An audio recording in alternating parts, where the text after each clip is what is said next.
Christian Arbelot, bonjour. Bonjour. La gauche prolétarienne est donc tombée dans un piège informationnel. Dans le même temps, nous allons assister à une montée aux extrêmes de la guerre de l'information du faible.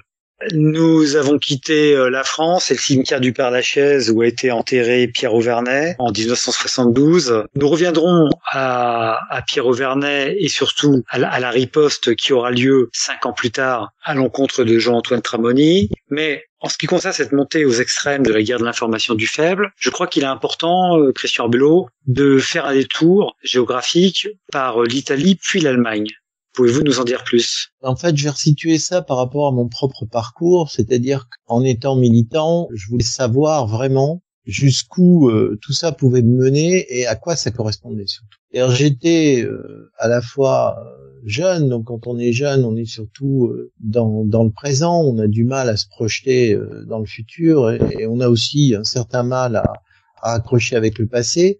Mais il se trouve que mon éducation et ma formation universitaire me prédestinaient un peu à le faire. Donc j'ai essayé de comprendre ce qui pouvait se passer hors de France. Et le destin m'a amené finalement dans un pays que j'aurais dû fréquenter beaucoup plus, puisque ma mère était d'origine italienne, donc j'ai pas mal de sang italien dans les veines.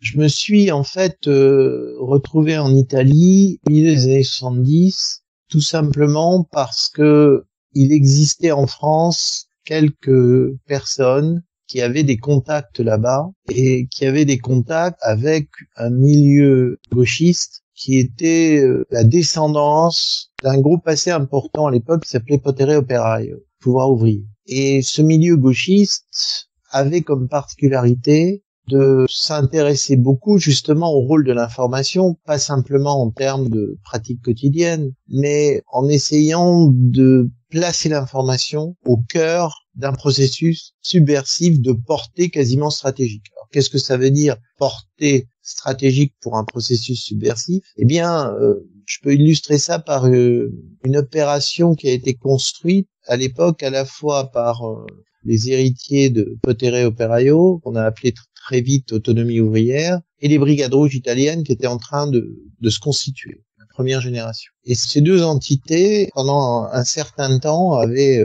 travaillé ensemble à travers une revue qui s'appelait Contre-Information. Cette revue, elle était assez intéressante. Personne qui m'avait un peu parlé de cette revue, c'était l'ancien responsable de la sécurité des Brigades Rouges de Milan, replié en France, qui m'avait raconté une partie de l'histoire, et l'autre partie de l'histoire m'a été racontée par Tony Legris, qui était un des responsables du mouvement Autonomie ouvrière, en voie de développement à ce moment-là. Quel était le principe de la revue? C'était de partir justement du fait informationnel, donc travail d'enquête, c'est très maoïste dans l'âme, c'est-à-dire on enquête, on regarde ce qui se passe, on remonte l'information, on en tire des éléments pour construire un discours militant, donc un discours destiné à la propagande, mais aussi on en tire des éléments pour analyser le rapport de force, voir comment on peut le faire évoluer, rapport de force à l'intérieur d'une usine par exemple, et voir comment on peut bien entendu commencer à créer une dynamique révolutionnaire dans l'usine, principe qui était appliqué. Ça c'est la première phase. Ça se traduisait cette première phase par des articles, voire des dossiers assez solidement constitués pour créer en fait d'une certaine manière une forme de légitimité qui dépassait le cadre de la prise de parole. C'est-à-dire, voilà pourquoi on existe, voilà pourquoi on enquête, voilà pourquoi on dénonce, voilà pourquoi on va réagir, parce que ce n'est pas normal que ça continue comme ça. Et ensuite, une fois que le journal paraissait, il permettait de créer un lien entre ce qu'il était distribué, bien sûr, ou vendu, entre des poches militantes qui étaient installées aux alentours de l'usine, voire dans l'usine, pour annoncer qu'il allait y avoir une réaction, une riposte. Et c'est donc l'écrit, le résultat de l'enquête, l'analyse tirée du résultat de l'enquête, les éléments de langage produisés pour désigner une cible qui débouchait ensuite sur une action. Donc cette matrice-là, elle a été vraiment forte dans le sens où elle obligeait les militants à travailler en suivant ce processus qui était purement et simplement un processus informationnel. Alors, par la suite, les Brigades Rouges se sont séparées en mauvais termes du groupe Autonomie Ouvrière pour des raisons de stratégie, justement, puisque les Brigades Rouges estimaient qu'il fallait créer une sorte de parti armé qui allait mener l'affrontement au cœur de l'État, alors que la mouvance Autonomie Ouvrière, dirigée par Tony Negri, ne voulait pas du tout aller à l'affrontement de cette manière, et était beaucoup plus favorable à une implantation dans des zones industrielles, dans des quartiers, par des mouvements très liés à ce qu'on va appeler plus tard la société civile. L'autonomie ouvrière avait notamment impulsé ce qu'on appelait la désobéissance civile, c'est-à-dire des autoréductions sur des transports en commun. Les gens payaient un certain tarif et pas plus, ils donnaient l'argent au conducteur en l'obligeant à l'accepter et pas au-delà. Et il y a eu comme ça tout un tas de séquences militantes où l'objectif était de tenter de s'implanter durablement dans des lieux de vie ou dans des lieux de travail pour petit à petit essayer de les mailler, et bien entendu le maillage se faisant aussi par des jeux informationnels.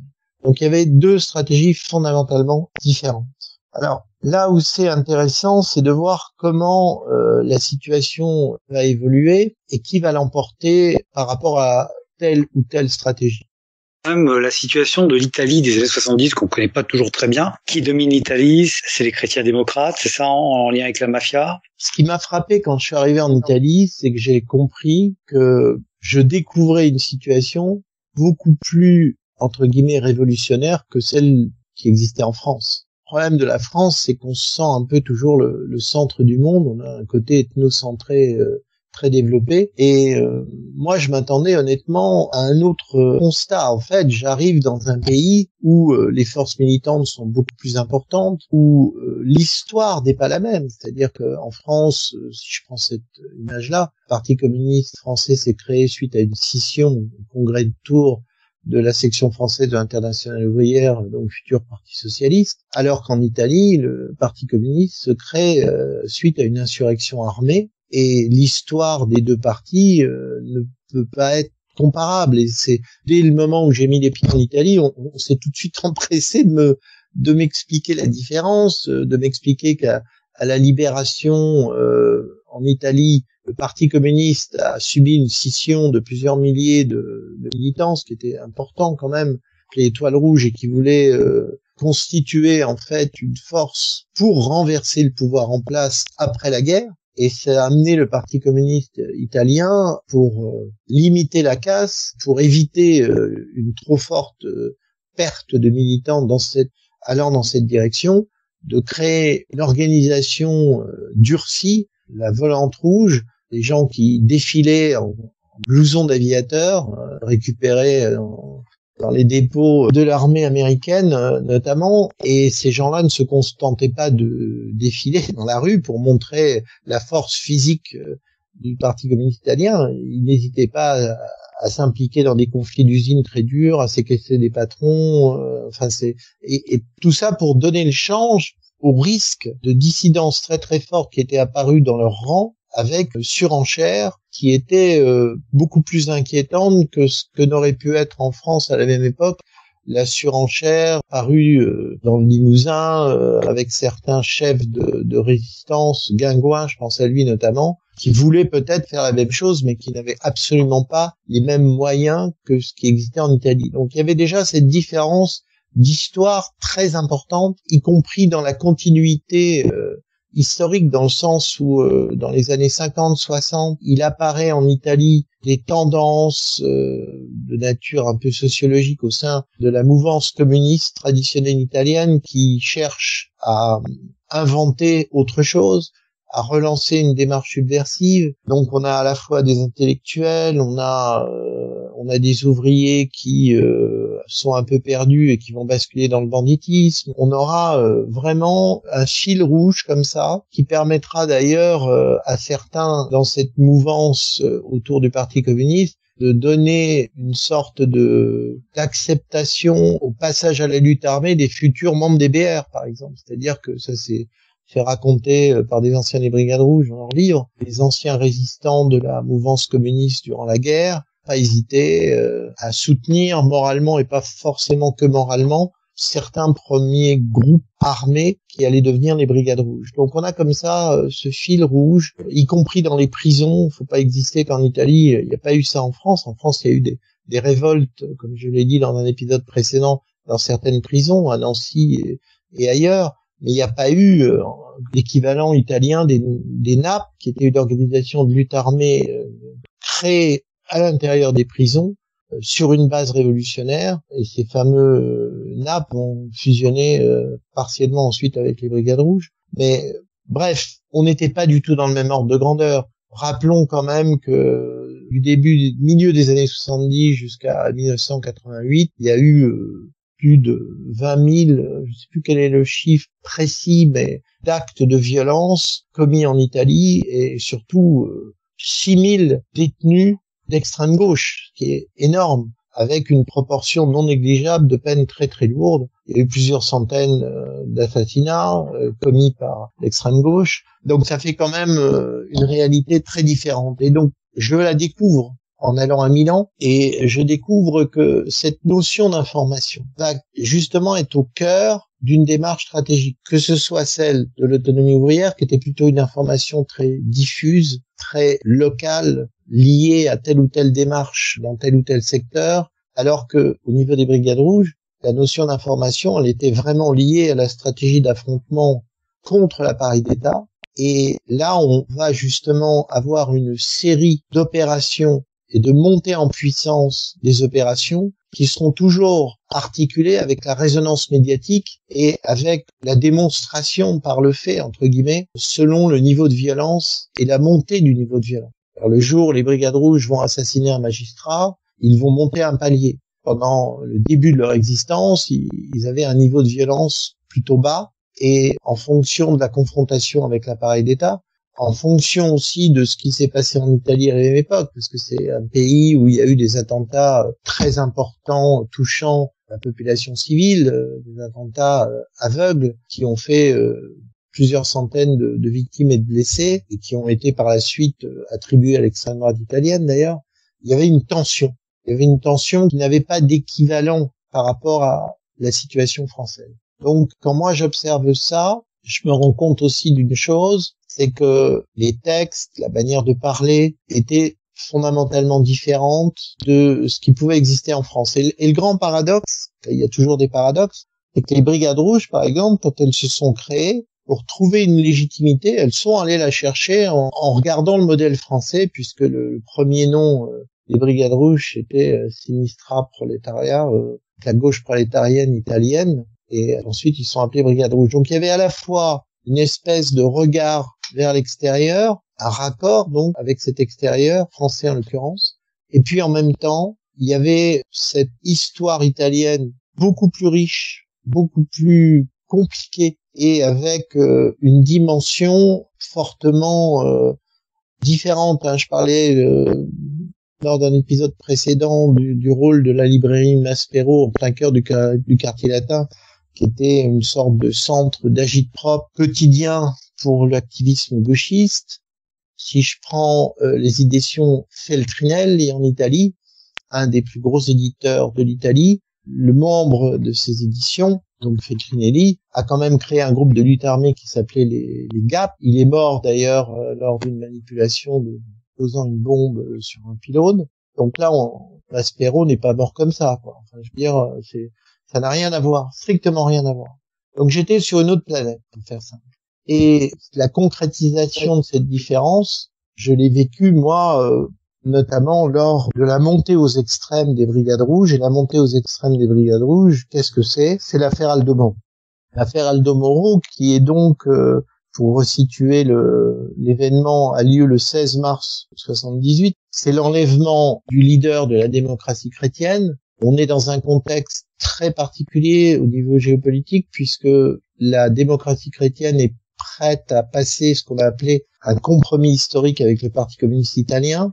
Vous imaginez bien que c'était pas forcément une orientation qui était accueillie favorablement par les États-Unis d'Amérique, très présents par des bases en Italie, et qui pouvait aussi d'ailleurs gêner d'autres pays européens notamment. Donc les Brigades Rouges commettent une opération audacieuse, c'est le moins qu'on puisse dire, puisqu'ils ils enlèvent Aldo Moro après avoir éliminé physiquement son escorte. Donc je vous laisse imaginer le niveau d'organisation pour opérer ce genre de choses. Hein. Et c'est vrai que c'est un point important. C'est ce qui va suivre, c'est comment ont-ils géré l'enlèvement. Et la gestion de l'enlèvement, donc du 16 mars 78 au 9 mai 78, date où on découvre le cadavre d'Aldo Moro dans le coffre arrière d'une voiture française à Rome. Qu'est-ce qu'on voit à ce moment-là? On voit une véritable machine de guerre informationnelle. Oui, parce que la voiture apparemment avait été placée pas par hasard, mais à proximité des sièges de la démocratie chrétienne et du Parti communiste italien, qui devait justement se rapprocher. Exactement. Symboliquement très fort. Presque à égale distance des deux sièges. Donc, ce qui marque ce moment-là, on l'a bien entendu très vite oublié, l'information tue l'information, comme on dit, mais c'est une séquence très longue, qui dure quand même 1 mois et demi, plus d'1 mois et demi, presque 2 mois, où les Brigades Rouges tiennent en haleine la classe politique italienne, les médias italiens et, d'une certaine manière, une partie de la population italienne. En organisant le procès d'Aldo Moro, en faisant fuiter un certain nombre d'éléments d'information qui commençaient à poser problème parce que Aldo Moro, il devait être assez lucide, sentait bien qu'il était pris dans un engrenage qui allait très certainement se terminer très mal pour lui. Et donc, les informations que laissaient filtrer les Brigades Rouges ne pouvaient qu'inquiéter un certain type d'hommes politiques impliqués dans différentes affaires. Vous avez cité tout à l'heure les liens entre certains membres de la démocratie chrétienne et la mafia italienne, mais il y avait aussi l'affaire de la loge P2, il y avait aussi d'autres affaires compliquées au sein de cette classe politique italienne. Donc c'était vraiment un baril de poudre informationnel, prendre cette image. Et le véritable danger, c'était comment allait se terminer cette histoire. Alors, histoire qui montre quand même que, à l'époque, la police italienne n'a pas trouvé la cache des Brigades Rouges où était détenu Aldo Moro. Et donc, c'était déjà en soi un échec de l'appareil étatique italien. Et surtout, le problème, c'est que se serait-il passé si les Brigades Rouges avaient relâché Aldo Moro et ne l'avaient pas exécuté. Ça a donné lieu d'ailleurs à un débat au sein de la direction des Brigades Rouges qui ont opté pour l'exécution, alors que, effectivement, si on fait 3 pas en arrière et qu'on regarde la situation, le fait de relâcher Aldo Moro aurait très certainement posé d'énormes problèmes à la classe politique italienne. Mais les Brigades Rouges estimaient que, comme ils n'avaient pas obtenu gain de cause, puisqu'ils réclamaient la libération d'un certain nombre de leurs membres en échange de la vie d'Aldo Moro et de sa libération, donc cet homme a été exécuté. Montée aux extrêmes, guerre d'information du faible, et cette montée aux extrêmes, justement, elle aboutit, un peu comme ce qui s'est passé en France à propos de l'affaire Auvernais, à un échec stratégique majeur. C'est-à-dire que en assassinant Aldo Moro, les Brigades Rouges, en fait, se coupent de la dynamique même de ce qu'est une guerre d'information. C'est-à-dire qu'ils arrêtent le robinet, finalement, pour prendre cette mauvaise image. Et en arrêtant le robinet, en se substituant au robinet, en disant voilà, nous sommes l'alternative, il est évident que leur crédibilité s'est effondrée parce qu'ils ne pouvaient pas être l'alternative, parce qu'ils n'avaient pas les forces pour être une alternative, parce que la puissance du Parti communiste italien était encore telle que même si effectivement l'extrême gauche italienne était beaucoup plus puissante qu'en France, aussi bien numériquement que dans son implantation sociale, elle était et elle restait une force très minoritaire par rapport à la gauche classique représentée par le Parti communiste. Mais, et c'est ça qui est quand même très intéressant, cette montée aux extrêmes va déclencher en fait un échec tout simplement parce que d'un côté, il y a eu une aspiration dans les différents groupes des militants qui ont convergé vers les Brigades Rouges en estimant que c'était le groupe le plus fort, et donc ils allaient là où était la force, et donc en vidant le réservoir des autres organisations d'un certain nombre de militants, et notamment les plus actifs ou les plus dangereux, et d'autre part, cette concentration de la force s'est très vite effondrée sur elle-même, tout simplement parce que l'État italien, par des jeux informationnels, a détruit les brigades rouges avec ce qu'on a appelé le système des repentis, puis des dissociés, c'est-à-dire en offrant plus qu'une force réduction de peine, un peu en impliquant ce qui se faisait aux États-Unis par rapport à des mafieux qui étaient passés du côté de la police pour dénoncer leur organisation, qui s'est passé aussi du côté de la mafia italienne d'ailleurs, puisque le général Della Chiesa, le général des carabiniers, qui était au cœur du dispositif anti-brigade rouge, a ensuite œuvré contre la mafia, qui a fini d'ailleurs par l'assassiner. Donc il est clair que l'État italien a su démanteler les brigades rouges en utilisant très habilement les contradictions qui étaient apparues et en jouant justement sur les phénomènes d'appartenance, de remise en question, de pardon négocié, et négocié contre qui? Et contre quoi plutôt?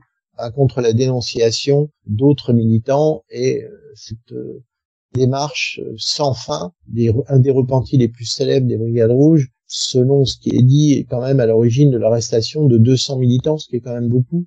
Donc ce processus de déconstruction était complètement lié à l'évolution même de la stratégie des Brigades Rouges et à la guerre de l'information qu'elle a menée.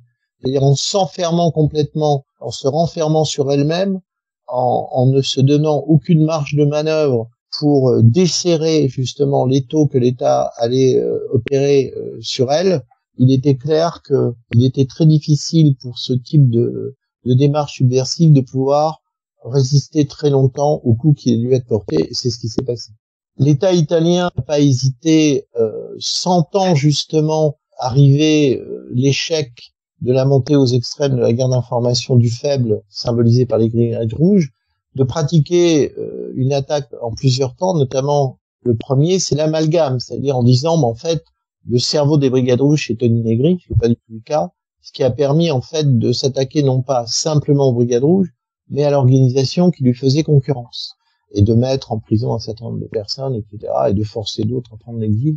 Donc, il y a eu cette première étape, puis par la suite, il y en a eu beaucoup d'autres, et on peut dire, parce qu'on oublie toujours de le dire, je m'en étais rendu compte il y a quelques mois en assistant à un colloque à l'école militaire, que oui, le terrorisme peut être vaincu, et c'est le cas en Italie, c'est-à-dire le terrorisme italien d'extrême gauche a été vaincu.